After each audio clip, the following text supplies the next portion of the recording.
കോട്ടയത്ത് ഹണി ട്രാപ്പിലൂടെ യുവാവിന്റെ 60 ലക്ഷം രൂപയും 61 പവൻ സ്വർണ്ണാഭരണങ്ങളും തട്ടിയെടുത്ത കേസിൽ മുഖ്യപ്രതി അറസ്റ്റിൽ. അതിരമ്പുഴ അമ്മഞ്ചേരി സ്വദേശി ധന്യ അർജുനാണ് പിടിയിലായത്. ഹൈക്കോടതി മുൻകൂർ ജാമ്യാപേക്ഷ തള്ളിയതിനെ തുടർന്ന് സ്റ്റേഷനിലെത്തി കീഴടങ്ങുകയായിരുന്നു പ്രതി.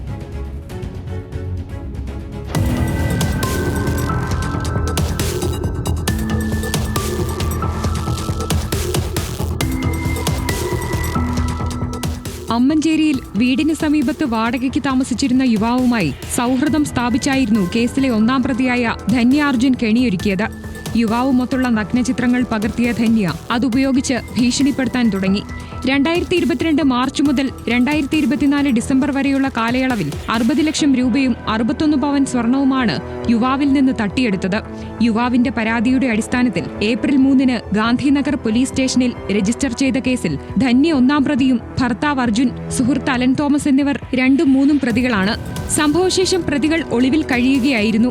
ഹൈക്കോടതിയിൽ മുൻകൂർ ജാമ്യാപേക്ഷ നൽകിയിരുന്നെങ്കിലും തള്ളിപ്പോയിരുന്നു. ഇതിനെ തുടർന്ന് കോടതിയുടെ നിർദ്ദേശപ്രകാരമാണ് ധന്യ ഗാന്ധിനഗർ സ്റ്റേഷനിലെത്തി കീഴടങ്ങിയത്. ധന്യ പൂർണ്ണ ഗർഭിണിയായതിനാൽ ആ പരിഗണനയിൽ അറസ്റ്റ് രേഖപ്പെടുത്തിയ ശേഷം ജാമ്യത്തിൽ വിട്ടയച്ചു.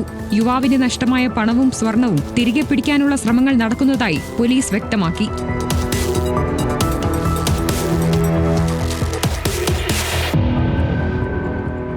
ന്യൂസ് മലയാളം, കോട്ടയം.